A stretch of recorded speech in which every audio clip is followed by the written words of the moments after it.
Welcome to Sounds of Resistance channel. In Russia, anti-Putin demonstrations are incessant. Russian people became afraid to go out after dark, especially in Moscow, the capital of the country. The events in Russia represent a great anger towards Putin.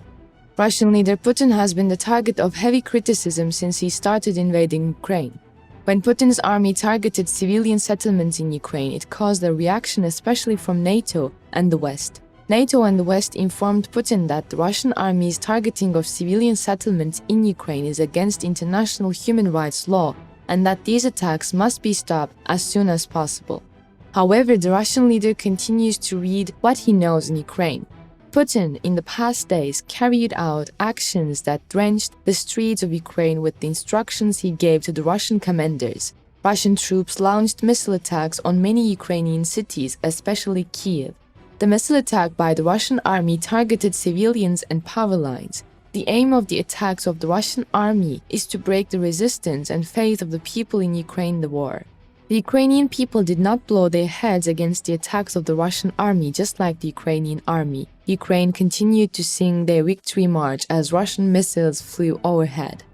Russian leader Putin failed to gain the support of his people during the occupation. The biggest reason for the Russian people to stand against Putin is the unsuccessful results he took in Ukraine and the wrong decisions Putin made during the war. The biggest reaction of the Russians was to the mobilization decision taken by Putin. After Putin's mobilization decision, the Russian people took to the streets. Many cities in Russia, including Moscow, were set on fire by the activists. Russian streets look like hell. The unrest among the Russian people has been at the highest level lately. After Putin's mobilization decision, confusion and riots are not only experienced in Russian cities. The mobilization increased the grievances of minorities in Russia's abandoned regions. It has been seen escalating any mobilization protests in recent weeks, including the 22 ethnic republics of the Russian Federation. In Dagestan, a mountainous republic with the Russian Federation, conflict between outraged mothers was on the agenda shortly after President Vladimir Putin announced partial mobilization.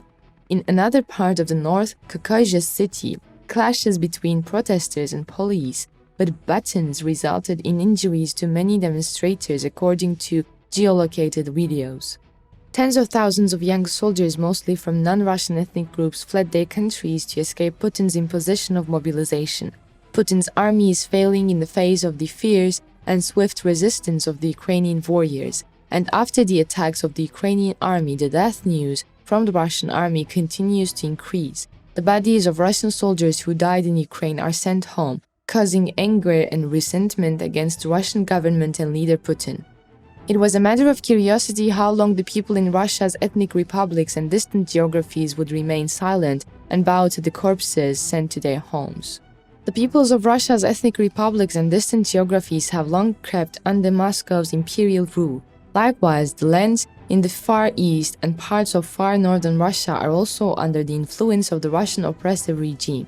The seeds of potential rebellion are thought to have been sown, particularly in North Caucasus, Sakha Republic, and the Middle Volga. Increasing economic hardship and impoverishment, the use of natural resources only for Moscow's benefit, the misdirection of development and investment, a reckless attitude towards pollution and environmental degradation, and governance swinging from oppression to neglect are fueling simmering grievances. What happened in the minority countries of the Russian Republic was evaluated by many. Retired U.S. General Ben Hodges, the former commander of the U.S. Army in Europe, and a veteran of Iraq and Afghanistan, claimed that the result of the revolts and rebellions in Russia would lead to the partition of Russia. Retired U.S. General Ben Hodges stated that the West should prepare for the dissolution of the Russian Federation in the next 4 or 5 years. Ben Hodges said that we were not ready for the collapse of the Soviet Union. We need to be prepared for this possibility.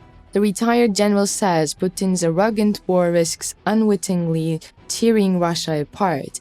Then Hodges said, wealthier republics like Tatarstan are tired of losing financially because what they produce is in the Kremlin's coffers, not their own. The smaller, poor, who were never truly developed and rather hopeless, may begin to feel that the moment has come to leave and that they may perhaps be able to manage things a little better. The Russian government is on its toes because of crackling voices within minority countries. Even a small spark can cause a large-scale riot in the region. The fact that there are many examples of this in the world is the biggest factor that makes the Russians panic. Take a look at what triggered the Arab Spring. A Tunisian fruit seller sets himself on fire over injustice. Or look at Iran now, the death of a 22-year-old woman for not wearing a headscarf. These may be examples of small events leading to big consequences. Rebellion is often ignited by perceived insult. That is, it may be a violation of religious rules or local customs. It may be to enlist people who should not be drafted, and the death of some in battle may cause rebellion. Moscow has long been nervous about these internal fissures. Just months before Putin launched his clumsy attack on Ukraine, Russian Defense Minister Sergei Shoigu made the comparison with Yugoslavia and warned that the external pressures, coupled with internal threats, risk tearing the Russian Federation apart along ethnic and religious lines. This is a nightmarish theme that the other Kremlin power brokers have returned to over and over in recent years. At the Beijing Xiaxan Forum in 2019, Shoigu said that chaos and state collapse are becoming the norm. Suffice it to remember Yugoslavia, Iraq, and Libya. Russia in the past, rebellion, confusion, chaos has never fallen by the side. Throughout Russia's history, Russia's rulers harbored an erotic fear not only of threats outside the empire's borders but also the peoples within it. It seems that the Russians tended to romanticize their colonies while fearing them, as did the Western colonizers with their possessions in Africa and Asia. Beginning in 1721, the Romanov Tsars brutally expanded Russia in all directions, coinciding with the fall of rival neighboring powers including the Swedish Empire, the Polish, Lithuanian Commonwealth, and the Ottoman Empire. When the Soviet Union dissolved, it was not only the major constituent republics of the Soviet Union such as Ukraine, the Baltic states, and Kazakhstan that sought independence. Most of Russia's smaller republics and even some far-flung, predominantly Russian lands, cities, and regions have used political turmoil to seek autonomy and try to seize it. The Bolsheviks inherited a fractious and rebellious Russian empire that sprang from the Romanovs and struggled over how best to run it in line with communist principles. The Romanov autocrats saw their empire as indivisible, with Russia as the sovereign nation within a great kingdom. Lenin broke with his colonial approach, at least superficially. The Soviets nominally supported the idea of nation building, allocating its own territory to each officially recognized national minority to fulfill their nationality's aspirations of non-Russians, but in reality the Soviets only offered a fiction of self-government and barred any real autonomy. In 1990, 14 of the Russian Federation's 22 republics declared themselves sovereign, and while a federation treaty was being negotiated, the heads of several republics, including Tatarstan, demanded that the new post-communist Russian constitution recognized state sovereignty. Chechnya refused to sign the Treaty of Russian Federation and declared independence, triggering an 18-month war of liberation.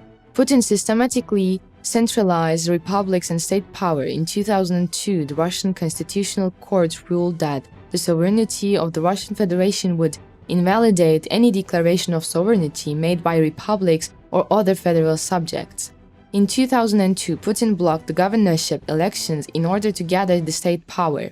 However, the governor's election was brought back in 2012, but any candidate wishing to register must have the backing of the Kremlin, and Putin can dismiss and appoint regional presidents at any time. After the decisions taken, there are signs of increasing regional disappointment, especially in the Far East. Russian officials were clearly taken back by months of anti-Kremlin protests in Khabarovsk, 30 kilometers from the Chinese-Russian border in 2020.